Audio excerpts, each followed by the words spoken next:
Esa batalla externa que acabamos de observar a través de esta dramatización es una batalla que todos llevamos internamente. La Biblia dice que la carne se opone al espíritu. Habla de las obras de la carne y del fruto del espíritu. Y eso que vimos externamente ahorita, repito, lo que observamos, nosotros vivimos esa guerra todos los días. Dentro de nosotros hay un emisario del mal. La consecuencia del pecado, las obras de la carne que continuamente acechan contra nuestra vida espiritual. Y para eso quisiera que me acompañaran y apagaran su celular también. En Gálatas capítulo 5, por favor. Gálatas capítulo 5.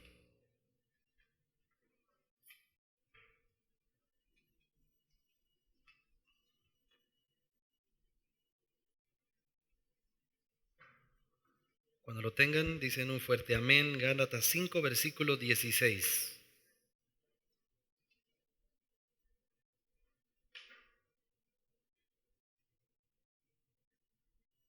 Dice así la palabra de nuestro Señor.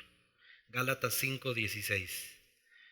Digo pues, anden en el Espíritu y no satisfagan los deseos de la carne, porque el deseo de la carne es contra el Espíritu y el del Espíritu es contra la carne, y estos se oponen. Diga conmigo, se oponen entre sí para que no hagan lo que ustedes quieran.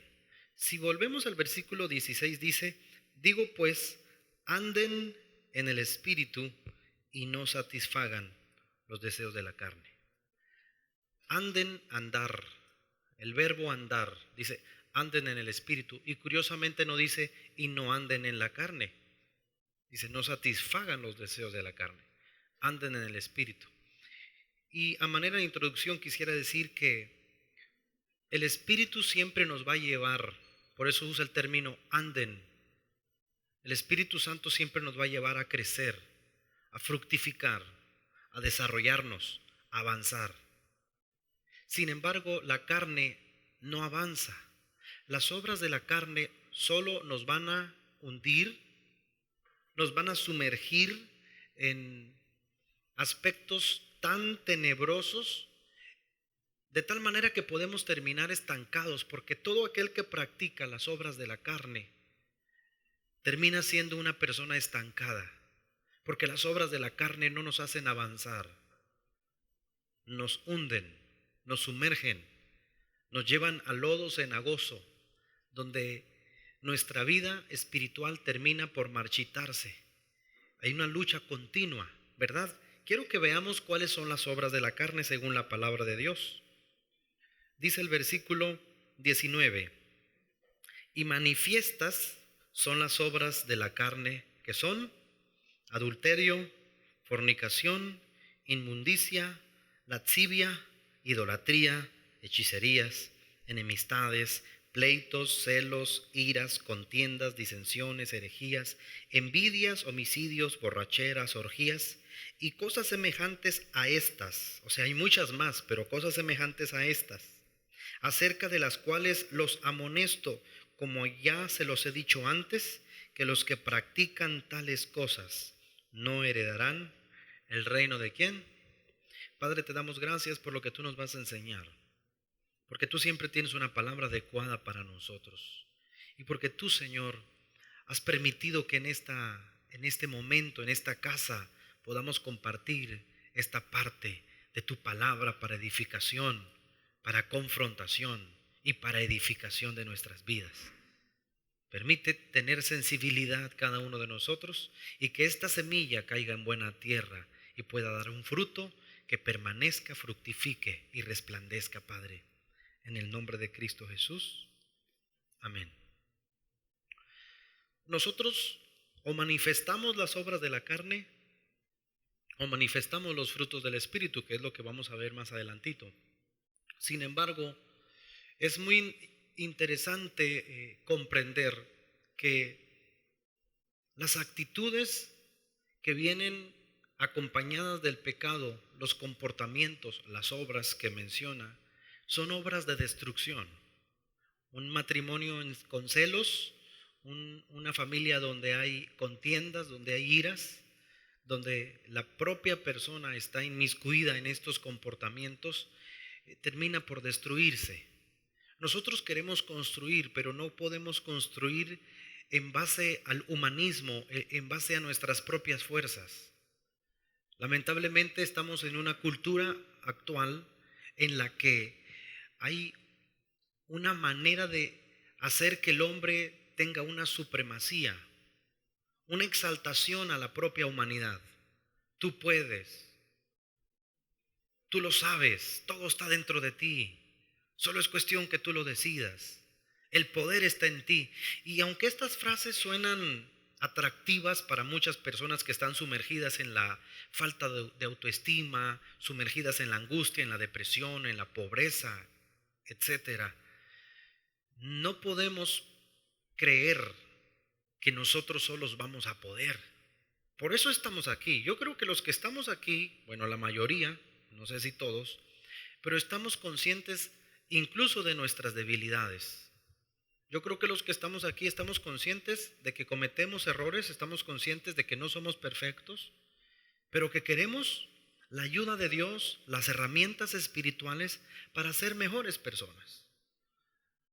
Cuando no tenemos esa actitud, solo por citar este ejemplo, y no tenemos esa actitud de reconocer que no estamos perfectos, que no alcanzaremos la perfección hasta que el Señor venga o nos llame a su presencia, y mientras estemos en esta tierra vamos a batallar todos los días con pecados, con tentaciones. Si no estamos conscientes de eso, entonces puede ser que nosotros creamos en la supremacía del cristiano, como la sociedad cree en la supremacía del hombre, que el hombre es capaz, que el hombre no necesita de Dios, que tú puedes, todo está en ti.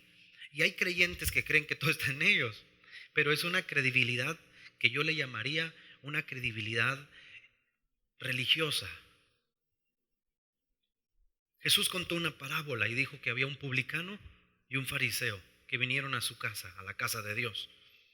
Y menciona que cuando el publicano se paró, llegó y no se humilló, no se arrodilló, dice que estando de pie, oró. Y su oración hablaba de su supremacía. Señor, yo diezmo, yo asisto, doy ofrenda, yo hago esto, no soy como los otros pecadores, Señor, aquí estoy. O sea, no vino con una actitud humilde, sino con una actitud de decir, ya lo conseguí todo, yo soy perfecto, tengo habilidades, tengo capacidades, soy un buen cristiano, soy un buen creyente. Y cuenta que el publicano ni siquiera quiso acercarse, pero se humilló. Y en su humillación dice que se daba golpes en el pecho y decía, Señor, ten propicio a mí que soy pecador. Y Jesús dice que este hombre, el segundo, el publicano, regresó a su casa perdonado, porque encontró perdón. Y sin embargo el religioso no encontró la conexión con Dios. Porque cuando creemos que nosotros podemos con todo o lo controlamos todo, en ese momento hay una inconsciente o un inconsciente comportamiento de creer que ya no lo necesitamos a Él. Hace meses atrás les contaba la anécdota de un hombre que iba en un avión.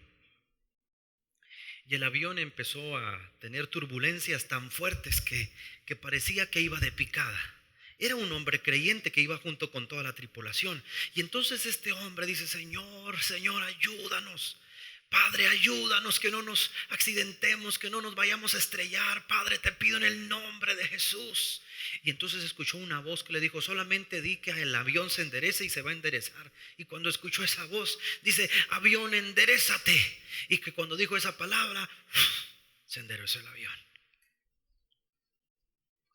Pasados los minutos, entró en turbulencia de nuevo. y estaba de picada. Y entonces el hombre dice: avión, enderézate. Y va de picada. Enderézate, y va de picada. Enderézate. Señor, no se sostiene el avión. ¿Por qué? Porque la primera vez me buscaste, la segunda vez lo quisiste hacer por tus propias fuerzas. Te acostumbraste que era en mi nombre y creíste que ya podías hacer declaraciones, pero no me consultaste a mí. Te agarraste de mi poder, pero te soltaste de mi presencia. Esa es la supremacía de muchos creyentes, en la que no debemos caer, en la que usted y yo y todos los que estamos aquí en la vida cristiana podemos caer en creer que nosotros podemos controlar cosas.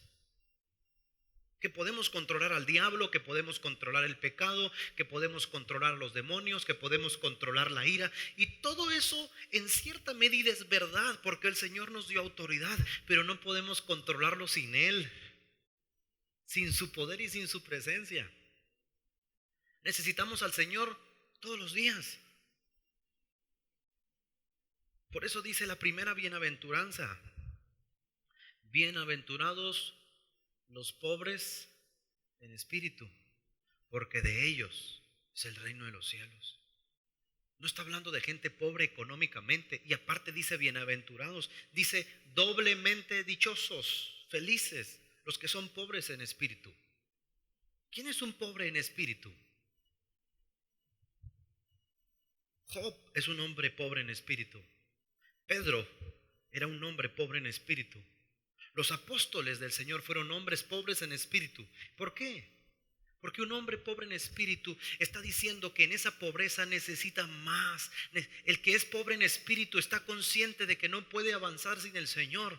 Cada mañana que nos levantamos, no podemos confiar en lo que sucedió ayer. Tenemos que volver a la fuente, que es el Señor. Un hombre pobre en el espíritu está diciendo alguien que todos los días tiene hambre y sed por Dios, la misma o más hambre de la que tuvo ayer.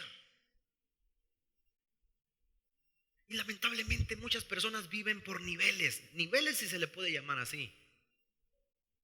Y como que hacen ciertos cálculos. Pues ayer oré, o la semana pasada estuve en un congreso, o el domingo pasado estuvo tan tremendo. Ya como que se piensan que es como un recargar pilas que te ayuda como para que el lunes, martes, miércoles baje la guardia, y ya como por el jueves. Y no es así. La intimidad, la consagración y la búsqueda de Dios tiene que ser todos los días. Una persona pobre en el espíritu está diciendo es alguien que tiene hambre del Señor, que no le basta lo que sucedió ayer, que fue maravilloso, pero lo necesita el Señor hoy como lo necesitaba hace 20 años.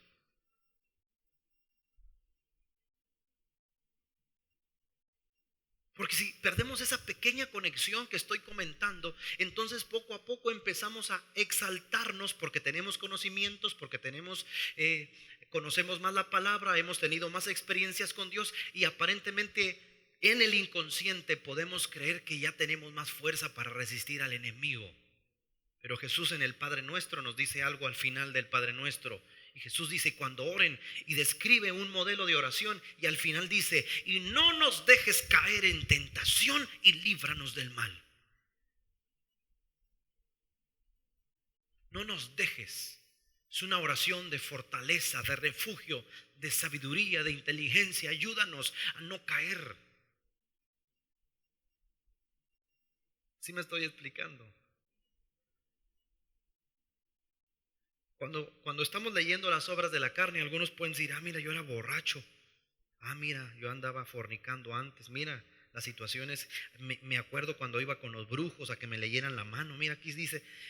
Pero hay otras obras de la carne que no tienen que ver con esas cuestiones, sino que tienen que ver con elementos de un carácter distorsionado, que tienen que ver con iras, contiendas, disensiones, herejías, celos.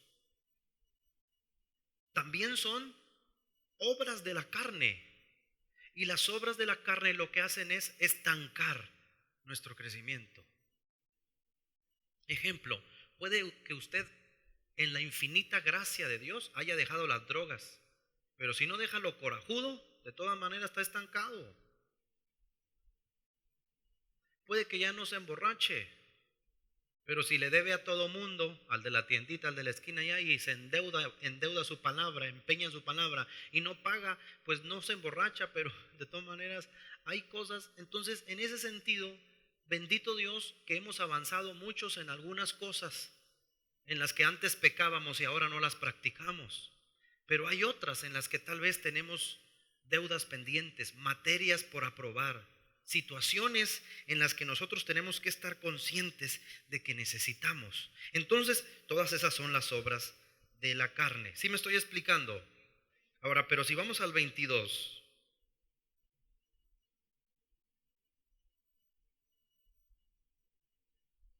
dice, más el fruto, y quiero aclarar que no dice los frutos, ¿verdad? Dice el fruto, porque es uno, con 9 sabores, pero es uno solo, es el mismo, es un fruto, con 9 sabores distintos, más el fruto del Espíritu es amor, gozo, paz, paciencia, benignidad, bondad, fe, mansedumbre, templanza. Contra tales cosas no hay ley. Y dice el 24, pero los que son de Cristo han crucificado la carne con sus pasiones y con sus deseos. Qué tremenda esta palabra. Porque no dice que es el fruto del hombre, es el fruto del Espíritu. El fruto del Espíritu no es algo que tú puedes producir ni lograr. El fruto del Espíritu es algo que nosotros solo podemos manifestar. Pero hay gente que dice, por ejemplo, voy a tratar de controlarme. Está bien, pero el controlarse es un fruto, que es templanza, que es dominio propio. El fruto, voy a repetir, el fruto del Espíritu no es algo que nosotros conseguimos. Es algo que se manifiesta naturalmente en nosotros en función de una relación, porque es el fruto de ¿quién? ¿De quién es el fruto? Si quiero tener el fruto del Espíritu, tengo que relacionarme con el Espíritu. En la medida que yo me conecto, me relaciono con Dios, con su palabra, con los ejercicios espirituales, en esa medida voy a manifestar, pero no los consigo. No es que necesito paz en mi vida, voy a producir. No puedes. Puedes hacer imitaciones y tratar de controlarte y de que no querer enojarte, pero nuestro comportamiento debe ser un comportamiento natural. Entonces, en otras palabras, quiero explicarlo así. Cuando tú tienes o yo tengo el fruto del Espíritu en mi vida, no lucho para estar contento en la tribulación, no lucho por eso. Es un comportamiento natural. Cuando el fruto del Espíritu está en mí, no lucho por tener paz. Simplemente tengo paz en medio de la tempestad. Es algo que es natural, pero es natural en función de una relación. Porque cuando hablamos de fruto, hablamos de todos los elementos que tienen que llevar hacia el final de un resultado.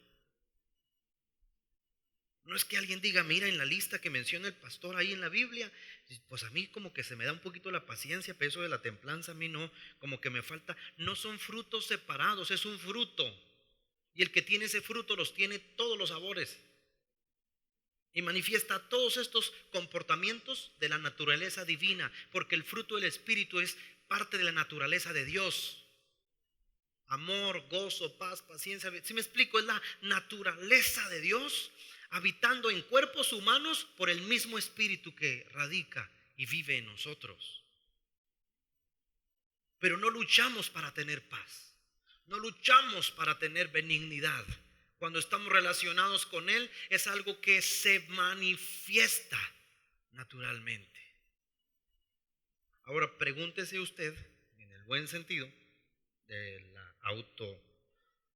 autoanálisis, si las obras de la carne que menciona aquí son más fuertes en su vida que el fruto del Espíritu. Porque usted no me va a convencer a mí, ni a nadie, ni a su familia, ni a los que lo rodean, que todos los días que ande enojado, que ande corajudo, le grita a todo mundo, no soporta a nadie y nadie lo aguanta. Usted no me puede decir que ese es el fruto del Espíritu.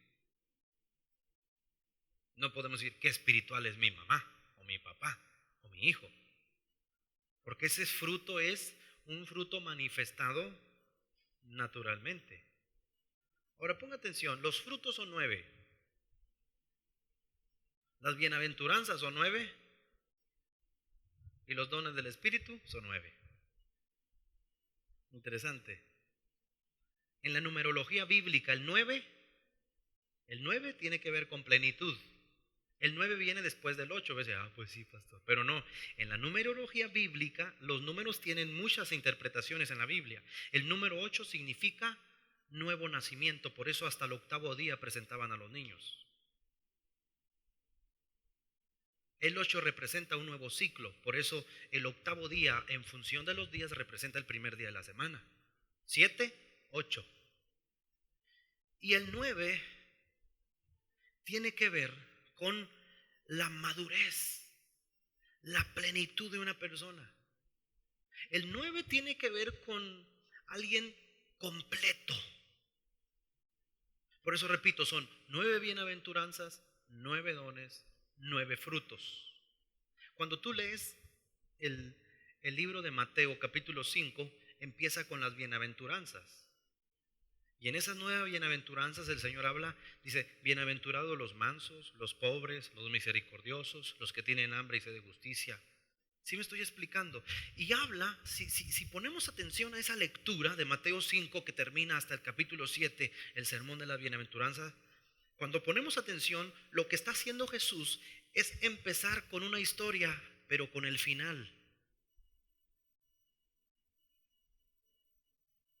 Porque las 9 bienaventuranzas hablan del comportamiento natural de todos aquellos que van a empezar a practicar todo lo demás que habla de la ira, del ayuno, de la ofrenda, del no adulterio, del no divorcios.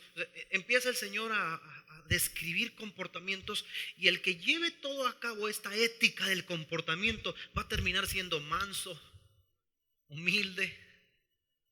Jesús empieza con el final desde el principio en las bienaventuranzas.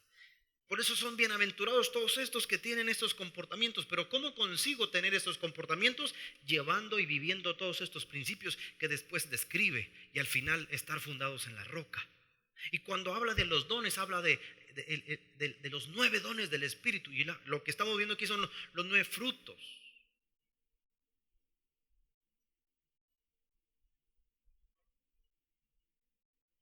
En una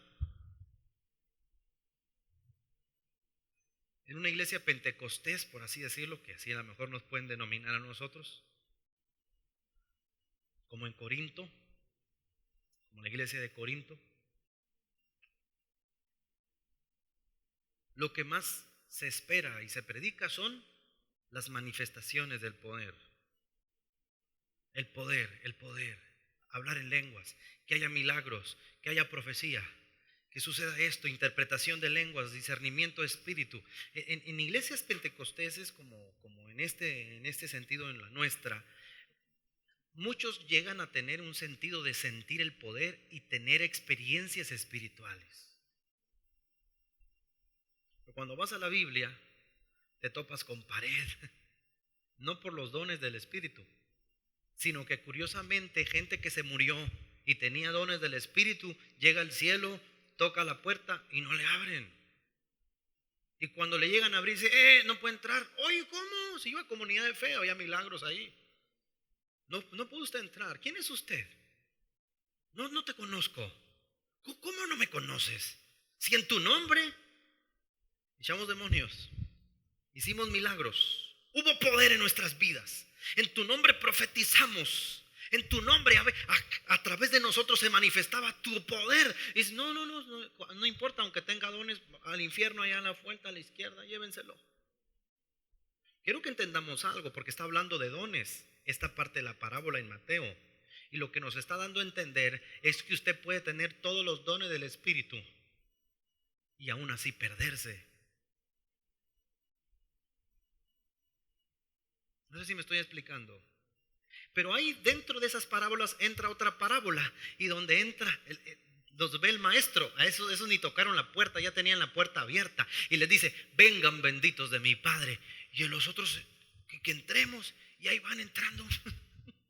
Y a uno se le ocurre preguntar, ¿por qué nos dejas entrar? Es lo que da a entender. O sea, yo ni siquiera preguntara, yo me meto antes de que le cierren. Y a uno como que se le ocurrió preguntar, ¿por qué nos dejas entrar? Y entonces él contesta y dice, porque me vieron hambriento y me dieron de comer.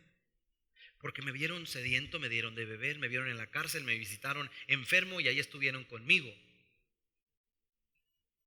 Ahí no está hablando de dones, está hablando de carácter. Está hablando de un carácter, de un comportamiento invadido por los frutos o los sabores del fruto del Espíritu. Hermanos, no sé si me estoy explicando.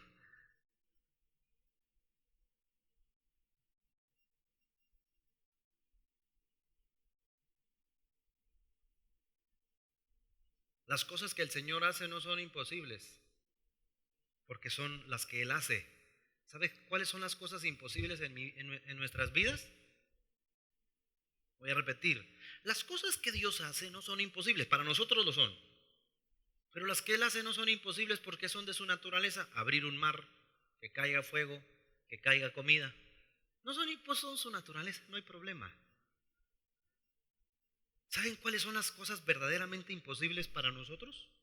Las que son prácticamente sobrenaturales en nuestro contexto. Las cosas que tenemos que hacer nosotros.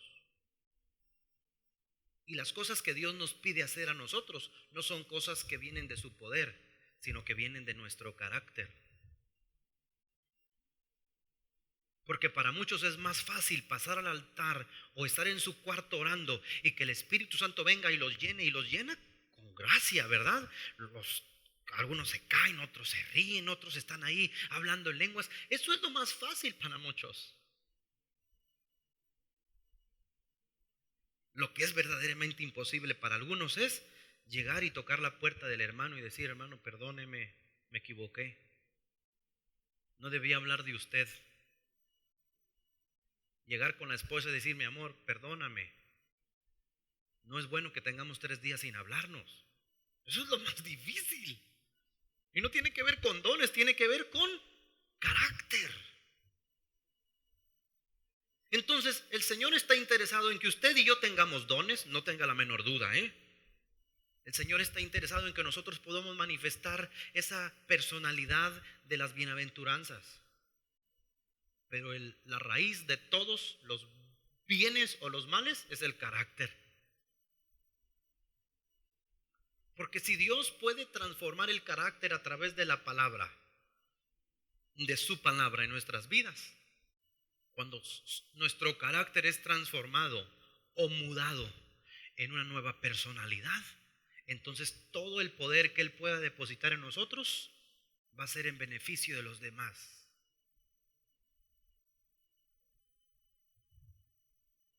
Imagínate, hay gente que llega a tener poder de Dios, porque hay gente que Dios lo usa en dones, pero dejó la personalidad y el carácter. Ahora solo confía en el don. Lo voy a decir aunque se escuche raro para algunos. Hay gente que por el don ya no ora, no busca a Dios porque tiene un don y los dones son irrevocables. Y ora por enfermos, ora por gente y sanan porque tiene un don. Pero confiaron en ese don y eso les dio aparentemente la autoridad o la indulgencia o el pasaporte para no volver a orar como antes, ayunar como antes, buscar a Dios como antes, tener. No, ahora se sienten con la supremacía cristiana.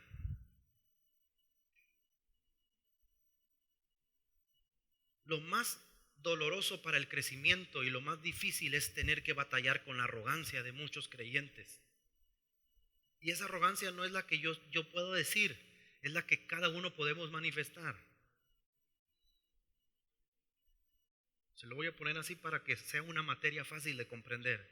Si usted se levanta mañana y al levantarse usted no ora a Dios como Jesús sí lo hacía y era el Mesías, no lee la palabra, no busca de Dios y ni siquiera para comer ora, ni busca de Dios, ni se contacta con Dios, ni siquiera en la noche para dormir ora, y así se duerme todo el lunes y para amanecer martes, usted debe saber que es demasiado arrogante y esa arrogancia lo va a estancar. Porque está diciendo: Dios, ya no te necesito como antes que sí oraba siempre. Y la arrogancia lo va a hundir. El problema de la arrogancia es que la arrogancia nos hace ver que otros tienen culpas. Nos hace ver que los demás son culpables. Porque un arrogante que no busca a Dios, que de repente ya así como que, y luego si es miércoles voy a orar así como para que Dios no se sienta mal. Y voy a ir el domingo porque el domingo pasado no fui, voy a ir este domingo como que pobrecito Dios. Y tenemos conceptos tan equivocados y nos perdemos de la vida real, de la relación correcta que tenemos que tener con Dios. Evidentemente el fruto del Espíritu no está en nuestras vidas. Ahora, esto no es un asunto de condenación, sino de que comprendamos que el fruto del Espíritu no tiene que ver con dones, sino con la transformación de nuestro carácter naturalmente. No es que yo le tenga que decir al hermano Temo, sea paciente, hermano, no. Es porque el hermano Temo va a ser paciente naturalmente. Les voy a dar una clave a todas las solteras y solteras de aquí que van a hablar en lengua, yo creo ahorita. Señoritas y jóvenes, escuchen lo que su pastor les está diciendo a tiempo. Los que se casaron ya se amolaron, ¿no? Ni modo, que ya estamos. Escuchen lo que su pastor le va a decir con tiempo y conste que se los dije antes de casarse. Si vas a buscar el perfil de una joven o de un joven que de alguna manera consideres que vas a ser plena a lo largo de tu vida con esa persona, debes ver que tenga el fruto del Espíritu, que tenga amor, que tenga gozo, no que esté amargado o amargada, que tenga paz, no que esté impaciente toda la vida, que sea bondadoso, no orgulloso. Y cuando tú ves y describes así, mira la descripción del fruto del Espíritu, considéralo y luego ponlo al que te gusta o a la que te gusta y dice: no, pues no, nomás está guapo. Pero mírame, el pastor me dijo, este es celoso porque tiene, no pastor, yo cuando volteé ahí, yo no vi ni un fruto, vi puras obras de la carne, celos, envidias, griterías, ¿no? Es el demonio de tus pesadillas. Huye todo lo que puedas, sal si puedes corriendo. Si tú descubres fruto del Espíritu Santo en tu novia, en tu novio, o en la que te gusta o en el que te gusta, y puedes descubrir estas características reales que se ven, tú puedes encontrar a una excelente persona con la cual vas a sentir plenitud toda tu vida. ¿Por qué se pelean tus padres tal vez en ocasiones? Porque hay situaciones incómodas para ti como hija o como hijo, y te vas a dar que el problema de los padres que se pelean son porque son obras de la carne, manifestaciones de la carne.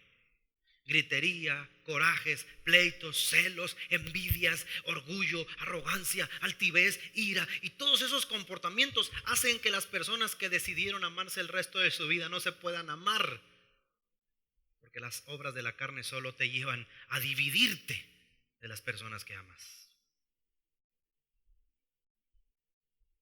Así que no ande buscando caras bonitas. Vea un perfil prácticamente basado en un reflejo espiritual.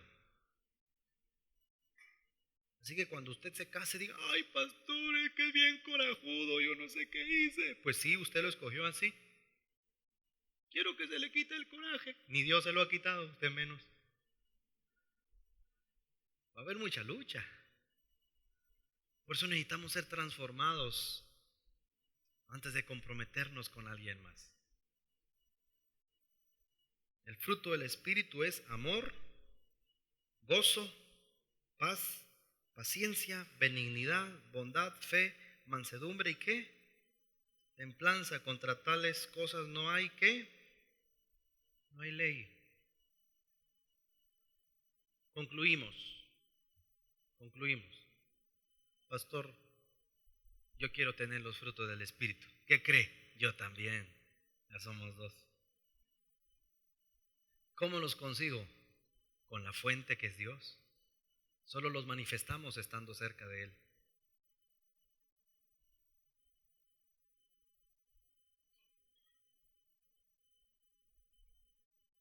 No es un asunto de religiosidad esto último.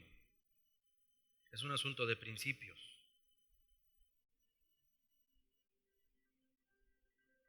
Dice un gran escritor, escuche bien, cuando el cristiano deja de orar, deja de existir.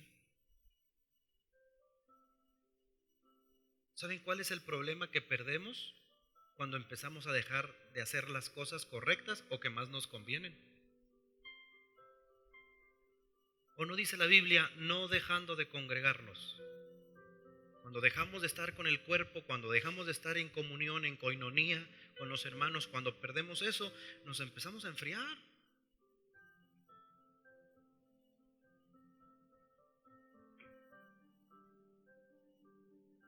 Tal vez si haces un autoanálisis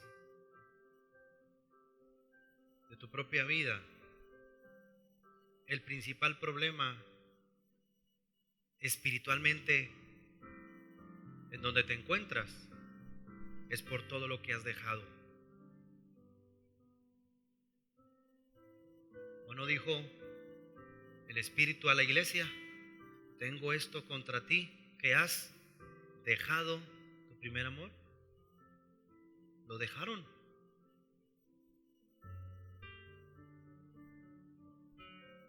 Dice en Jeremías, porque dos males ha hecho mi pueblo. Me dejaron a mí, fuente de agua viva, y cavaron para sí cisternas rotas.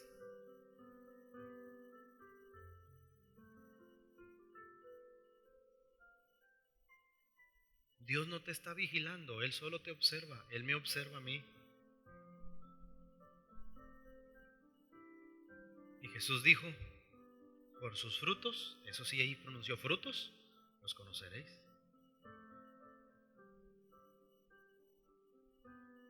Y el principal fruto de nuestra vida es la manifestación de nuestro carácter. Si somos bondadosos, obedientes, amorosos, etcétera. Mis hermanos, pero ¿cómo? ¿Y de dónde viene esto? ¿Qué necesito? Es que todo está en ti y en tu relación con Dios. En tu intimidad con el Señor. Repito, si tú o yo mañana lunes no leo la Biblia en todo el día, no oro, no busco, no aparto un tiempo, unos minutos para Dios y busco la manera de testificar de Cristo a un compañero, si no lo hago el lunes, el martes, el miércoles, el jueves, lo que le estoy diciendo a Dios, eres el Señor, pero no te necesito, yo puedo solo. Yo sé lo que hago. ¿Y qué cree que va a pasar? Que cuando nos estrellamos estando en esta condición espiritual, la carne nos engaña y nos hace decir, ¿y dónde estaba Dios cuando yo más lo necesitaba? ¿Dónde estaba usted? No Dios. ¿Usted dónde estaba? ¿Sabe por qué pecó David? Por ocioso. Porque era el tiempo que los reyes salen a la guerra y él se quedó en su cuarto. Él tenía que salir a la guerra, literalmente dice Samuel, el tiempo que los reyes salen a la guerra. Él tenía que ir, pero hoy no, porque soy el rey, ¿para qué voy? Y en su comodidad y en su zona de confort encontró la destrucción de su vida. Y aunque Dios lo restauró, no le quitó consecuencias y se destruyó su familia.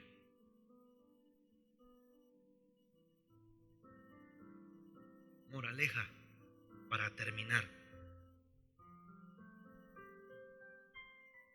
No confíes en ti, solo confía en Dios. ¿Qué significa que confío en mí? Que no confías en Dios y por eso no oras, no buscas a Dios, no te comprometes con la vida cristiana, no llevas a cabo el manual de vida que es la palabra. Es cuando tú confías en ti, estás diciendo, no necesito, yo sé lo que hago. Mi final horripilante puede ser porque confía en mí.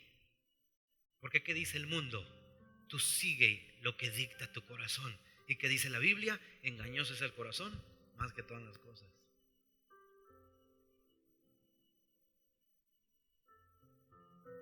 ¿Qué es un verdadero creyente? Alguien que hace lo que tiene que hacer, no lo que siente hacer. Ay, por favor, hermano, no me digan que usted todas las mañanas siente unas ganas de orar. No se trata de sentimientos. Algunos ni sienten bañarse, pero se tienen, por el amor de Dios, que bañarse. No es por sentimientos. No siento lavarme los dientes este mes, no se los lave y el dentista va a terminar sin muelas, molacho. Hay cosas que no se hacen por sentimientos. Y ese es el peor de los engaños. ¿Saben qué?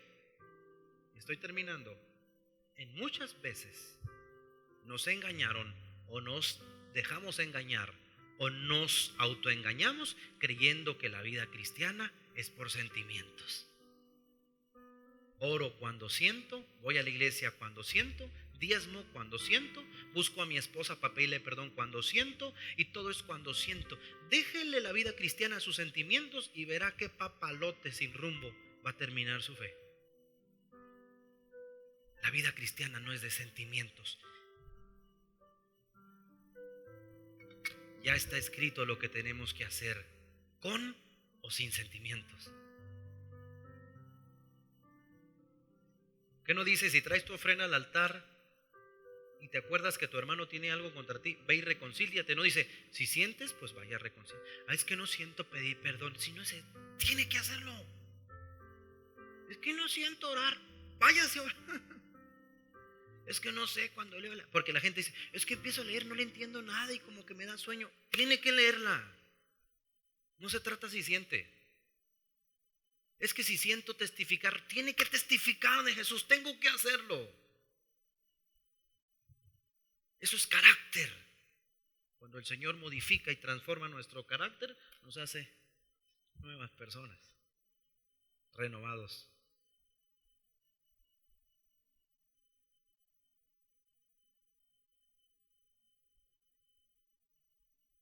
¿Cuáles son los frutos que hay en tu vida, en mi vida?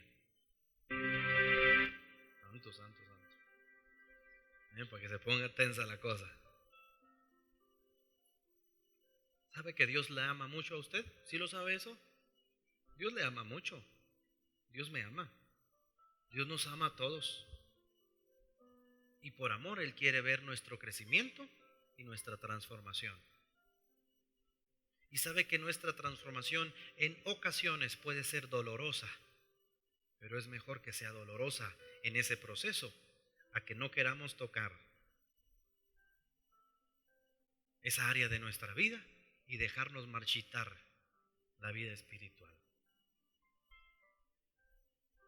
Hay que soltar.